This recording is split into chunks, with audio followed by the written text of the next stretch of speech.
All right, hi everyone. My name is Brandon. I'm responsible for the distributed reinforcement learning and optimization research trust for the Learn to Race Capstone project. Firstly, I'll give a brief introduction. I believe my other teammates have already established a solid foundation.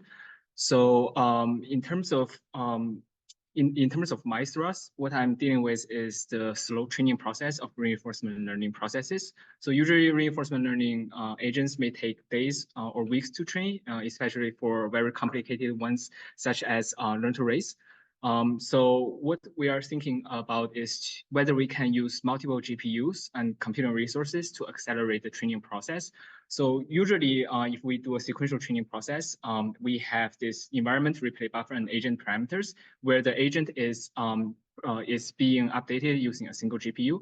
So if we can use distributed workload, where we create different replicas of the environment, and to use multiple GPUs to train on the experience collected from those diverse environments, we may be able to benefit from that process. So in relation to the prior work, in the previous iteration of this project, the team used the Impala architecture, where there are two components. One is the learner, and the other is worker, or considered as actors. So the learner performs parameter updates, and the worker performs simulation within their local environment, and then produce experience. So in this diagram, we can see their correlation. So the learner will share its parameters to the workers so that the workers can reproduce the agent. And then the workers will perform simulation within their own local environment or their local workspace. And then it will share its experience to the learner, where the learner will update itself. After the introduction, I will talk about the problem description. So firstly, we all observed that there are several issues from the last iteration. The first is that there are not very significant performance scaling. So ideally, with more workers, we should see the performance, or at least the training efficiency, be scaled with a positive correlation with the number of workers we have. However, we observed from the last iteration that that is not the case. And the second thing is, if we use this centralized learner and distributed worker paradigm, the learner may be overwhelmed if we have multiple actors or workers working collaboratively and serving that learner. And then the learner may become a bottleneck, which may be problematic. And the third thing is, basically, we are kind of juggling different dimensions here. We have different reinforcement learning paradigm, reinforcement learning agents. We have different simulation environments, and also in terms of system development, we have different distributed system design paradigms. So previously, the code base is already very complicated, and right now, adding a new dimension of system design will make the entire control very convoluted.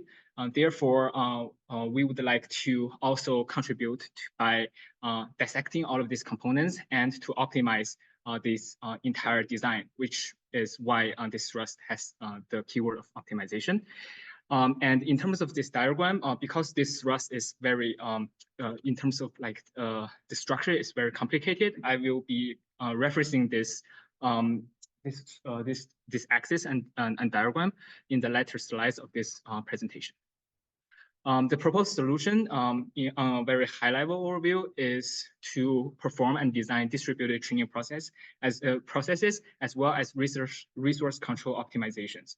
There are three main challenges, as I mentioned above before. The first is the performance may not be scaling. The second is the learner node becoming very overwhelmed with the previous old training paradigm. And the third is that the convoluted control is going to hinder new researchers when they are trying different additional modules on this already complicated code base. In terms of solution, what we propose is to utilize OpenAI Gymnasium environments and the vanilla SAC agents as a baseline to test out the distributed training framework, and also to design new training paradigms so that we can distribute the training tasks from the learner to the worker nodes in order to alleviate the workload on the overwhelmed learner. And finally, we also want to produce automated and unified resource control deletion so that new researchers can benefit benefit from this, and so that they can have an easier time when they're actually trying to implement different modules within this current framework. We have four main hypotheses. The first is that the training efficiency not scaling is possibly due to the learner being a bottleneck, and that agents and parameter configurations may not be suitable for the certain task. Secondly, we hypothesize that the OpenAI Gymnasium environment and agent configurations can provide us with a very suitable baseline, as it is clean and also it is cleaner, and we can use it to test our distributed system architecture. Thirdly, we hypothesize that training tasks can be allocated to the workers effectively, thereby therefore alleviating the workload on the learner. And finally, we would like to provide a modularization of the paradigms, which we hypothesize that it can help future researchers for this project. In terms of features and functionalities, as I mentioned before, we have this kind of 3 dimensions of this this framework. We would like to introduce a new distributed training paradigm where we allocate the training tasks to the workers. That is for the blue axis. We also would like to implement and test out new baselines for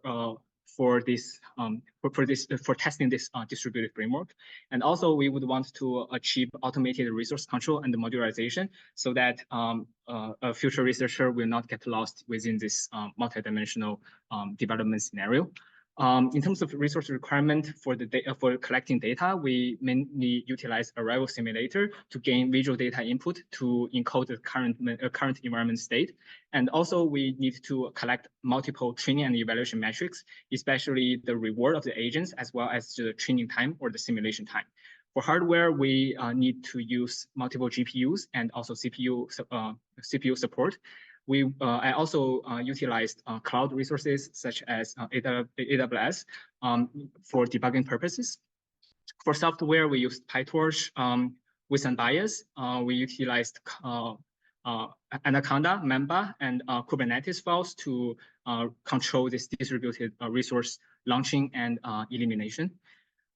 Next, I would give an overview of the current design. As a context, this thrust serves as basically a foundation of the entire Learn to Raise project, where we have this main framework working underneath all of the visual encoders and all of the communications between the simulators and other things. So we basically have the distributed reinforcement learning worker and the centralized learner, where the worker will perform simulation on its local copy of visual encoder and a reinforcement learning agent, provide its collected experience to the learner, where the learner will periodically sample the experience collected from the distributed workers and update itself, and then control the workers by sending its parameters or sending the allocated tasks to those workers. High-level design, we have, again, 3 components working together. We have the workers, we have the learners, and we have the simulator. So each worker will have its own copy of the Learn to Raise simulator, through which we can achieve isolated environments. So different worker will be performing simulation on different copies of the same environment, and then they can collect basically through the probabilistic and randomness of reinforcement learning action taking, diverse environments and experience, which will be passed to the learner, where the learner can perform update of the parameters. For the training paradigms, again, for the following slides, I have included a small figure at the bottom left, talking about which dimension I'm talking about for this current project. So right now we are talking about the new paradigm dimension of this distributed RS thrust.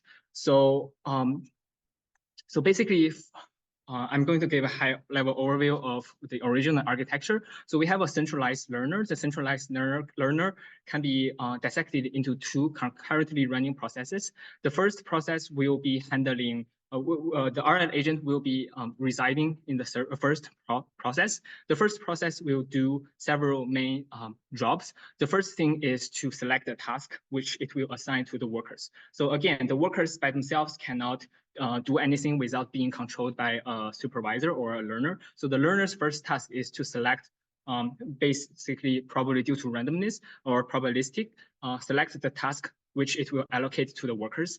The learner will encapsulate a message containing the task as well as its current reinforcement learning agent parameters, which it will send to the distributed worker. So the distributed worker has two main components. It has an RL agent and it also has a simulator, in which case, in our case, it is the arrival simulator.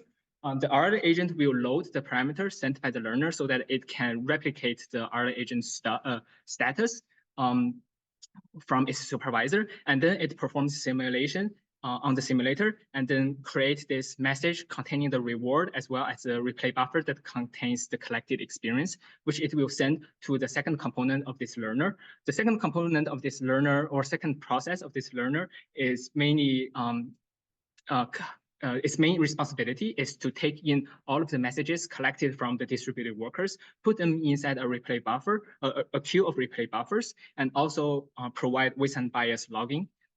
And finally, the learner will communicate within its two concurrently running processes. Specifically, the learner will periodically sample from the queue of replay buffers and then update its local RL agent parameters using the sampled experience from the replay buffer, which then will be sent to the distributed workers, thus completing the cycle. So we would like to consider these two currently running processes. The first one as the operation process, and the second one being the process that is mainly responsible for handling the communications. So right now, for the new distributed training paradigm that we proposed, where we actually distribute the training tasks from the learner to the workers, we would like to do several major modifications. The first is that previously we only have two types of tasks that we assign to the workers. The first is data collection, and the second is evaluation. So basically here, the worker does not perform an update on its local agent. What it does is that it replicates the agent from its supervisor or from the learner and performs a simulation step inside of its local simulator. So right now, what we want to do is we want to create a new task called training task. So in terms of this, we have this probabilistic choosing from the set of all possible tasks: training, evaluation, and collection. We will for the training tasks, the learner will instead of only sending the task type and the parameters to the workers, it will also sample a portion of the experience from its replay buffer and then encapsulate that into the message that was being distributed to the workers. What it does is that right now, because the workers need to perform training tasks, so what it needs is its local copy of replay buffer. So the workers will have its local copy of replay buffer, which will be used to store the experiences being sent from the learner.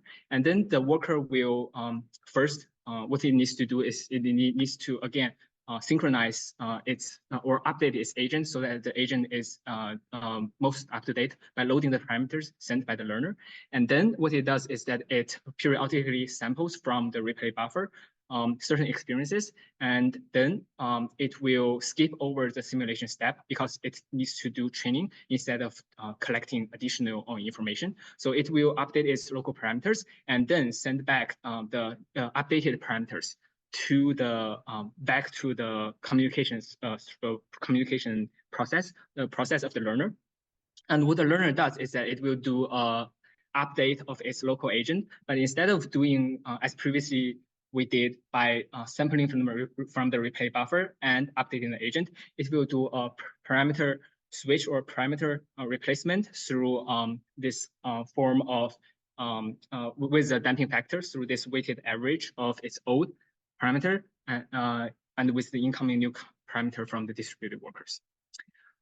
So basically, that is the new paradigm that we proposed.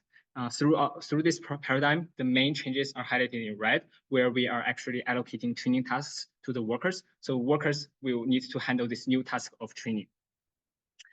As for agents and environments, which are for the other two dimensions, we realized that the previous original or the previous SAC agent implementation of the code base caused certain issues, such as non-convergence of the bipedal worker. So what we did is that we adopted the OpenAI's spinning up implementation of the SAC agent and replay buffer, and we used this vanilla implementation as the backbone for future testing. So as a high-level overview, this basically the OpenAI SAC agent implementation contains two main components. One is the policy network, which learns to output the probability distribution of actions over the current state for action selection. And the other is the Q value network, which learns to output or basically evaluate the performance or the quality of taking a certain action based on the description or the encoded current state space.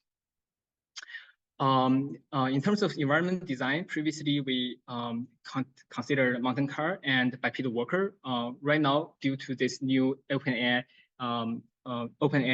SAC agent implementation, as well as our compatibility with the OpenAI gymnasium environment, we decided to add a new experiment or a new environment called Lunar Lander. So here we have basically 3 levels of difficulty. We have a very easy RNN environment, such as mountain car. We have a medium level Lunar Lander, and we also have a quite difficult RNN environment, which is bipedal worker.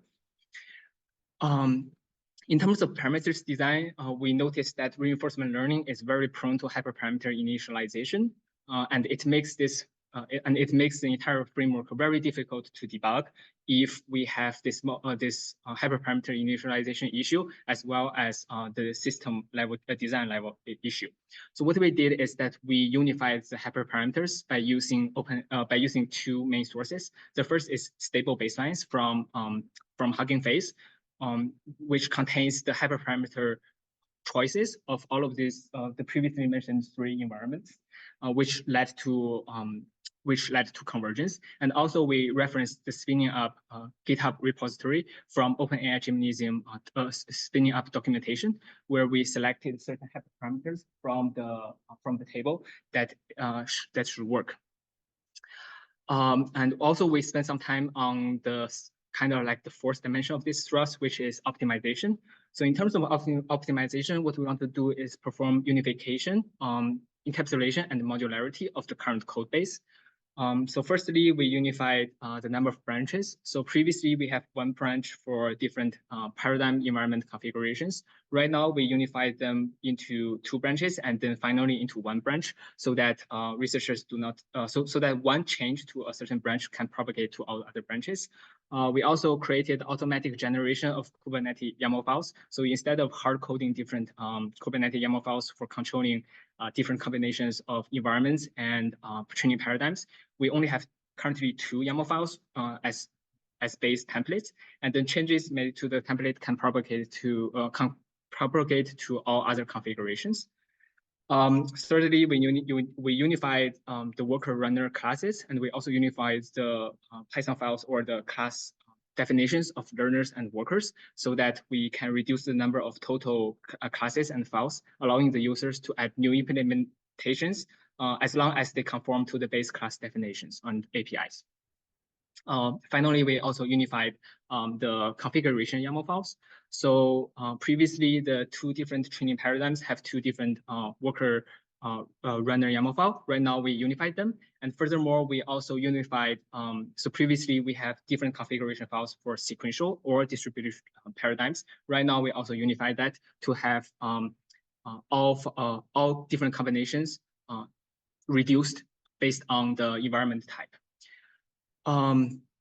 Also, we created this script for automatic resource control. So we have this script that can automatically create and store and launch Kubernetes YAML files based on the user's input configuration. So the user can user only needs to input the RNN environment, the training paradigm, the number of distributed workers, and with and bias experiment name, and we can automatically launch the resource as well as the Kubernetes files for them. Similarly, we have resource shutdown automation, which can automatically locate and destroy the resources according to the user input configuration. This is especially helpful if the user is running multiple combinations of experiments at the same time. Next, I would like to give the results and basically the results and evaluation. So what I will do is that I will be populating this table. This table contains two main dimensions. The first is on the leftmost column, the reinforcement learning environment, and for the latter three columns, we have these different paradigms: the sequential paradigm, the distributed data collection paradigm, which is from the last iteration, and the newly created and proposed paradigm, distributed parameter update or training paradigm. So first, in terms of the most, we start from the most straightforward reinforcement learning environment, which is the mountain car. The mountain car's reward is defined as higher reward means faster solving of the problem. So for the mountain car and the sequential training paradigm, we notice that there is a strict constant convergence, but the convergence only happens after a prolonged period of time. For example, in our case, above 100 hours. So right now we will populate this table. So a green check mark means convergence, and tilde means it's non-convergence. So for mountain car sequential, we observe a very slow convergence. And for mountain car with the distributed paradigms, we observe faster convergence. But there is some pretty interesting speed discrepancies. So for example, on the left, we have the distributed update and distributed collection paradigms.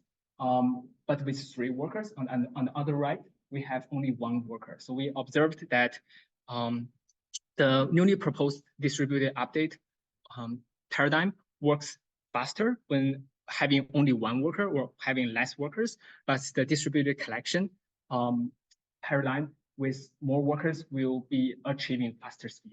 So I will be recording this results and then performing an analysis at the end. So yeah, from this, and also we see that the convergence happens within basically 20 hours. So that is faster than the sequential version. So we observe convergence for the mountain car environment for both distributed reinforcement learning paradigms. And for bipedal worker with the sequential training paradigm, we observe that there is no significant convergence. And this is why we decided to try out OpenAI's implementation of the vanilla SAC agent in order to see if it is due to a bug within the current implementation of the SAC agent.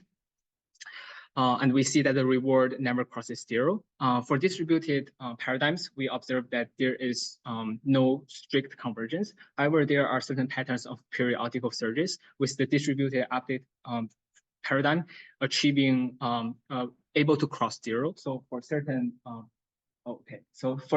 timestamps, the distributed update paradigm achieved above 0 rewards, but then we observe that there is a degradation or forgetting happening. So from this, we observe that even though there are still no convergence, but for the distributed paradigms, we see periodical surges and fluctuations, which can sometimes push the agent to achieve non-zero or above 0, basically positive rewards. For bipedal worker using the OpenAI vanilla implementation and with the sequential training paradigm, we see that there is a slight pattern of convergence. The convergence is around 0 reward, but it is not exceeding the 0 reward, which means that the worker is basically learning how to stand up, but it still cannot move. As long as it moves, it falls down, and then it forgets basically how to stand up again, which takes some time for it to recover, but then this happens periodically. And we also observed by documenting the episode duration that there is a positive correlation between the reward and the duration, which means that if we allow the agent or to explore the environment for more episodes, it is for more episodes, it is more likely for it to achieve better rewards. So for the distributed paradigms, currently, we observe no clear convergence for both distributed paradigms with the OpenAI implementation of the SAC agent under the bipedal worker environment. For the lunar lander, with the sequential training paradigm, we observe that there is a constant convergence. There is no sign of forgetting, so which means that as long as the agent learns how to explore the environment correctly, it does not forget. And then the episode duration stays low because it can solve the environment relatively fast without forgetting how to do so. And it takes about 10 hours for it to converge.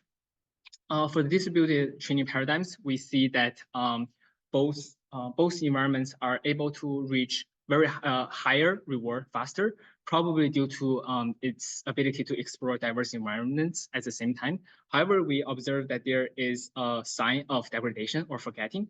So for example, on the right, which is very typical, we see that the reward peaks at around 200 within only like 30 minutes or 40 minutes.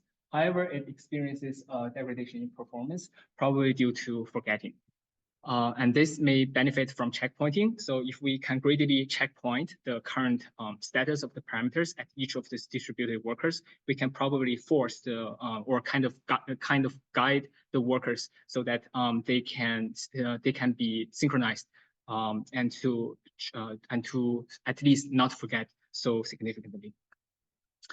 And finally, for the learn to race agent, for the sequential version, we tried a revised base Docker image of the learn to race agent, and we saw that there is a very slow convergence, or at least constant improvement of the car's traveling speed. And for the distributed training paradigms, we see that for the distributed collection paradigm, it kind of is stable around a very slow, at least the slow traveling speed. But for the distributed update paradigms, it again shows these fluctuations, but periodically it shows this periodic improvement and then degradation and then improvement.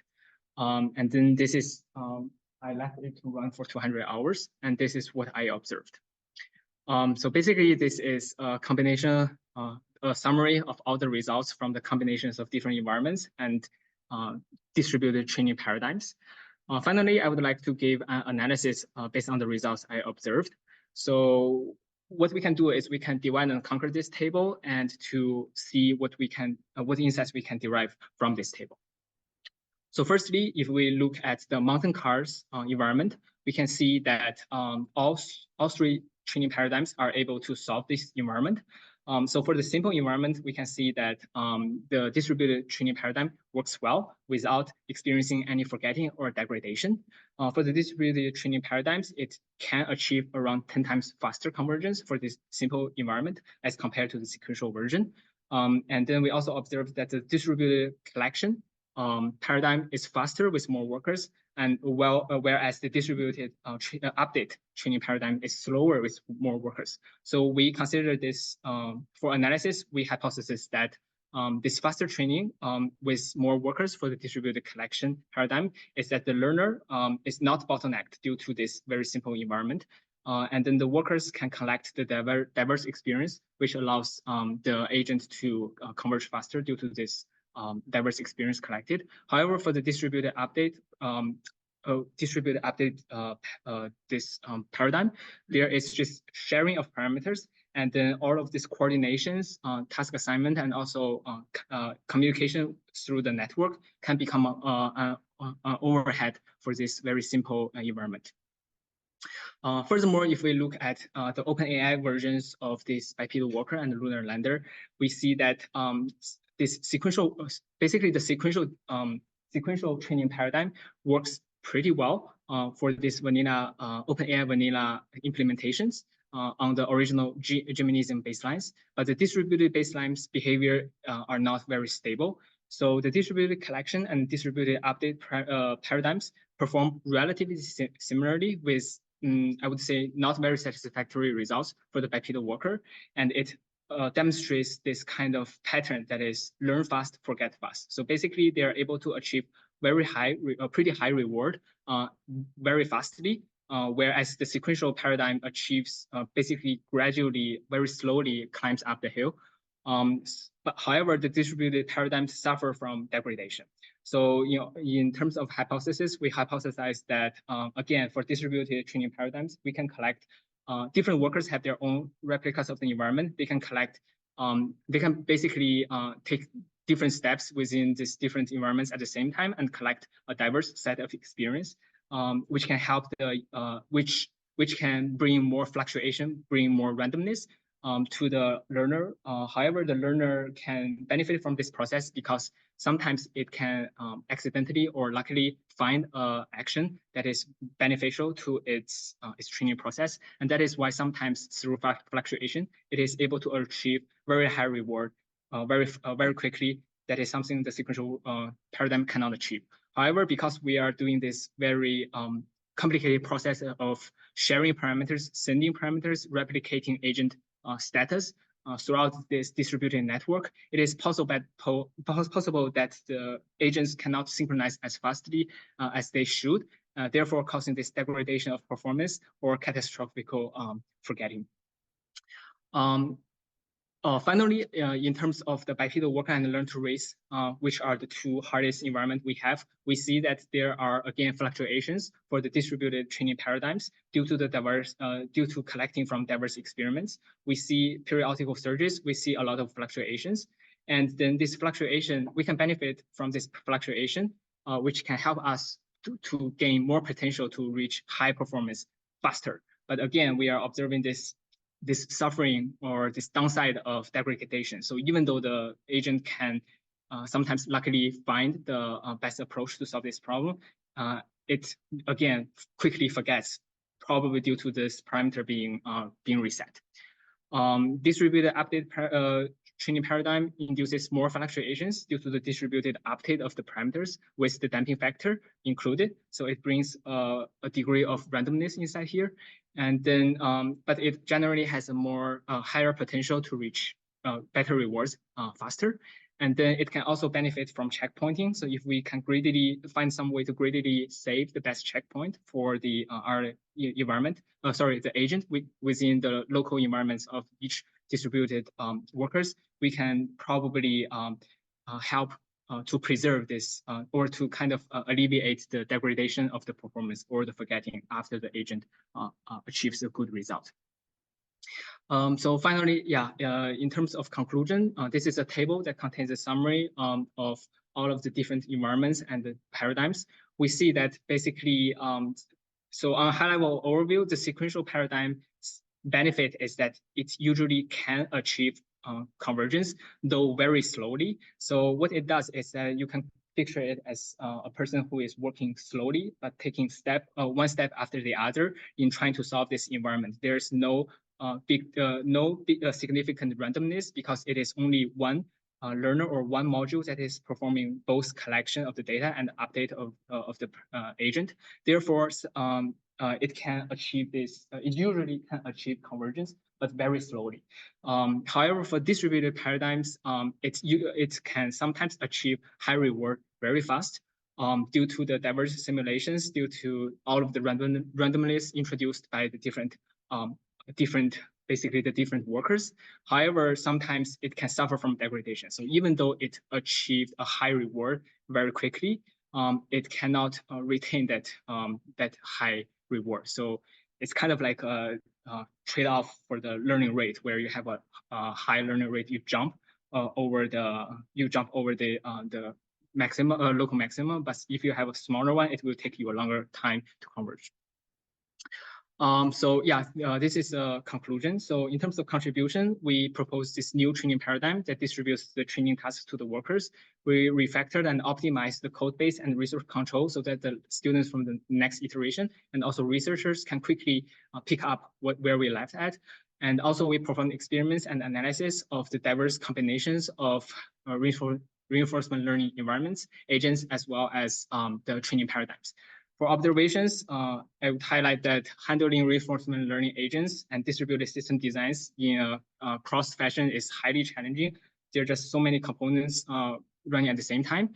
So in terms of observations, we observed that for easier tasks, distributed training paradigms tend to converge faster, but we need to be careful about the trade-off between the speed and also the communication overhead. And also for medium tasks, the distributed paradigms with diverse environments allows for this fluctuation and randomness, which can allow the agent to achieve high reward quicker. However, it suffers from forgetting and degradation. And finally, for the learn to race task, distributed update paradigm has this periodical improvement.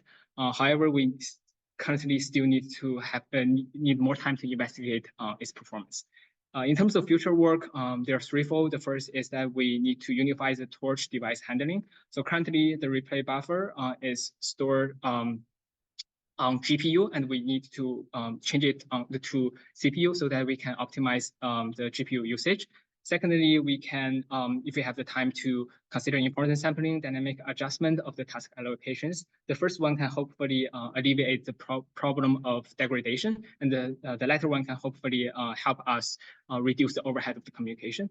And thirdly, I would like to highlight that currently this thrust is, I believe this thrust should be at a later stage of this project, merged with other thrusts, because right now this is more like a system design level, but we can also benefit from the perception thrust as well as the temporal learning thrust, so that we can basically improve this this thrust and achieve better results by drawing insights from the other research thrusts.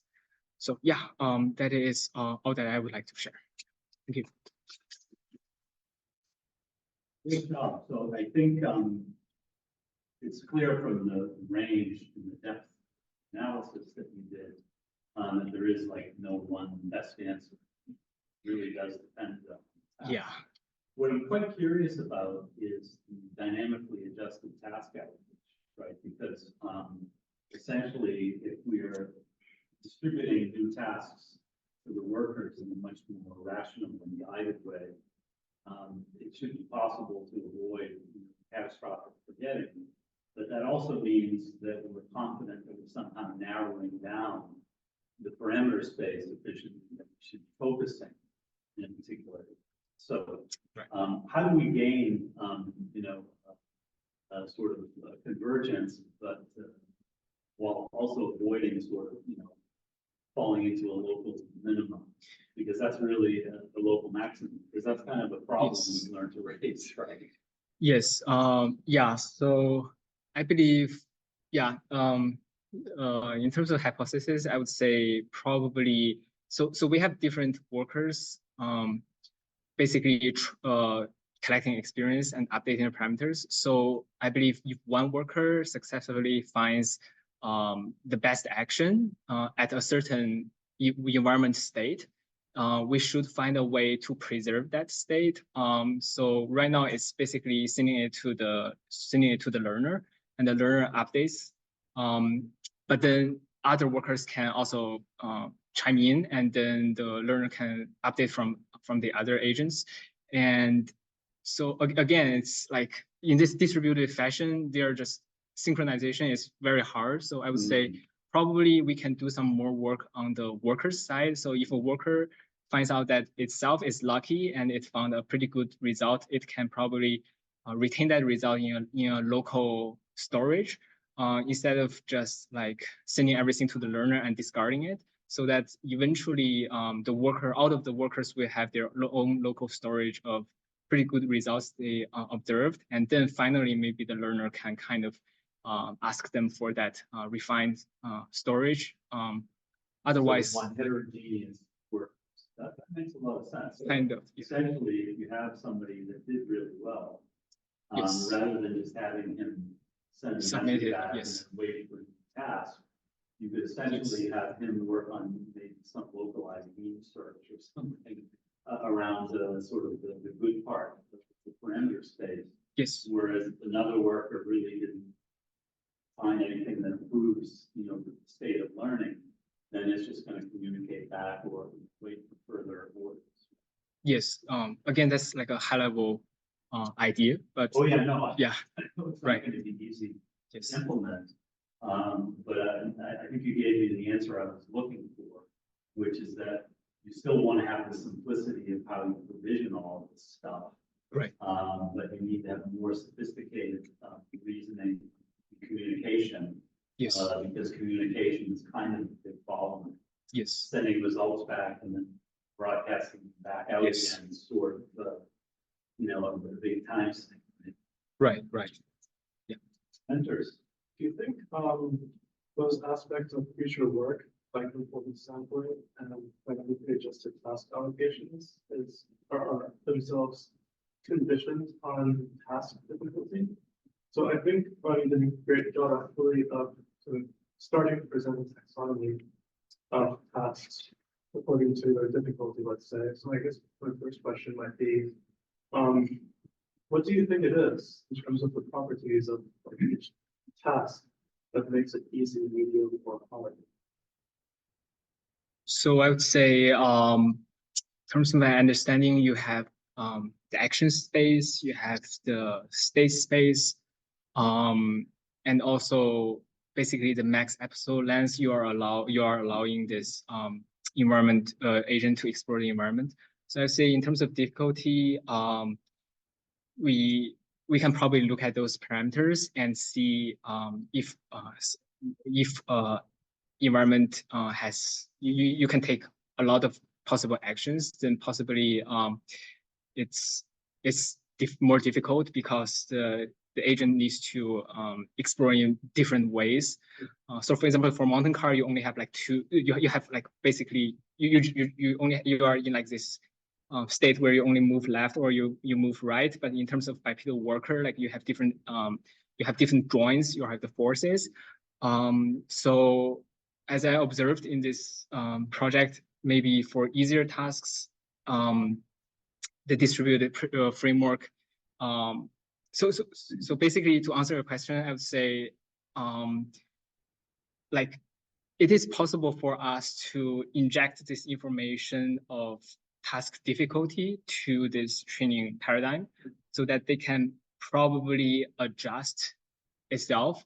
It may be pretty difficult, but it should be possible for it to adjust its system behavior so that for easier tasks, it do not have too much overhead for the communication, and for harder tasks, which with more possible actions, you can generate or launch more workers so that they can explore in different ways or different actions simultaneously.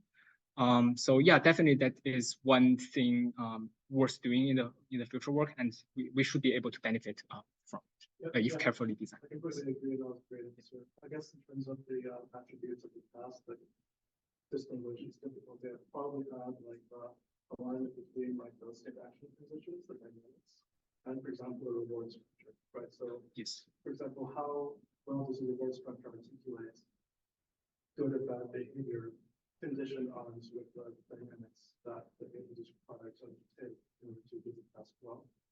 That sort of like I guess also a good characterization, that you could also then indeed condition the rest of the procedure. right. Yeah, I agree.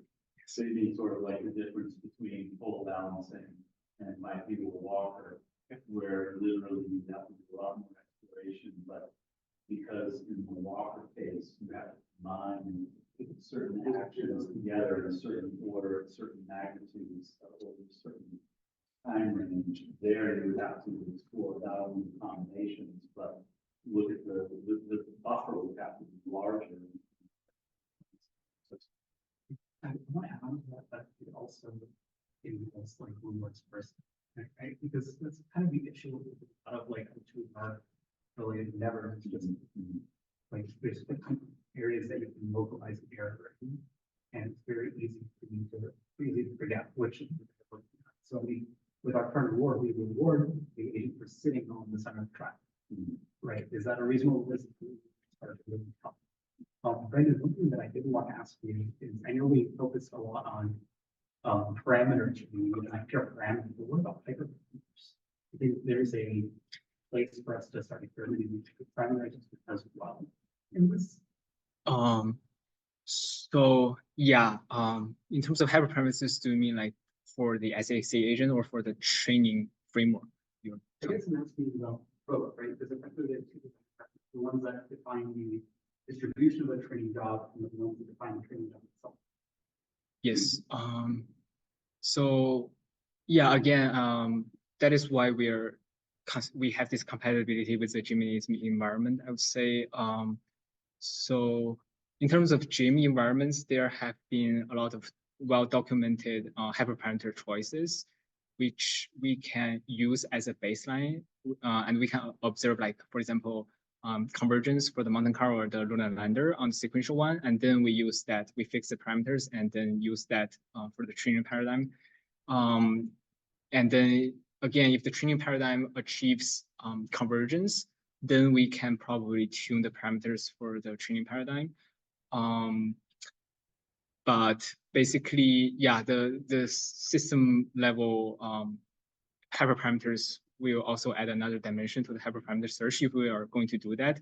And maybe because we have different workers, again, maybe we can kind of utilize them well. Maybe they can also contribute to that process if they want to, like different workers can probably, instead of completely copying and replicating the agent state, they like basically a state from the supervisor or from the learner, they can probably kind of adjust or randomly tune its own parameters.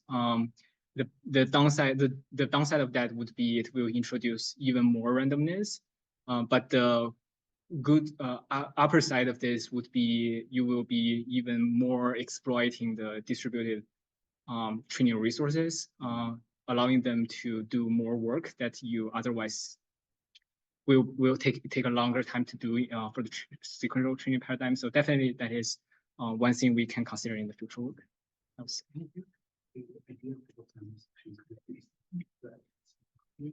Discussion in the comments, I guess the dumbest way to consider a difficult task would be one where you have to be very careful there, but an easy task is one where no matter what hyperparameters you give, you're very likely to solve that problem in some.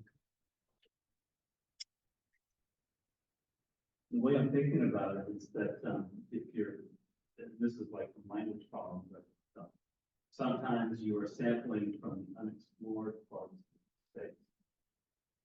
Because you're, like using the genetic algorithm, and when you try and see if there's something out there that you're just not aware of, work well. But sometimes you're doing a very localized search around a configuration that you found that looks quite good. And the advantage of keeping that worker running is it's already got a replay buffer handy there. And you can say, okay, why don't you do a little hyperparameter tuning right now to see if you can get even better at that little maneuver, that you just did there. And then we'll call it the and I think this just gives us more things to think about in terms of what's hard for an easy problem. So in language, you have n phases, n options per phase, and then m parameters per option in each phase. And then the question is always, where do I start out? And in the beginning, you're trying to do as many experiments as you can to explore as much of the space as you can. So you actually favor things that run quickly, explore the space quickly. So you might not want to do everything. But as things progress, you realize, wow, I'm not finding anything that's really better. So now I'm going to have to focus on the things that are like the best performers, and then basically drill down on those to get that last epsilon performance curve. And I think what we're asking you is if there could be a way to basically have that meta level control, on top of what you're working on here. And I guess it would depend to a large degree on sort of your understanding of the experiment space. I mean, the guys that run the Phoebe cluster are actually looking at ways that you can get hints back to the application, based on how things ran. So here, you would have to look at how many of the jobs that you've been, created something that was interesting and above threshold versus which didn't. And then you might make a decision to switch from tuning mode to exploration mode.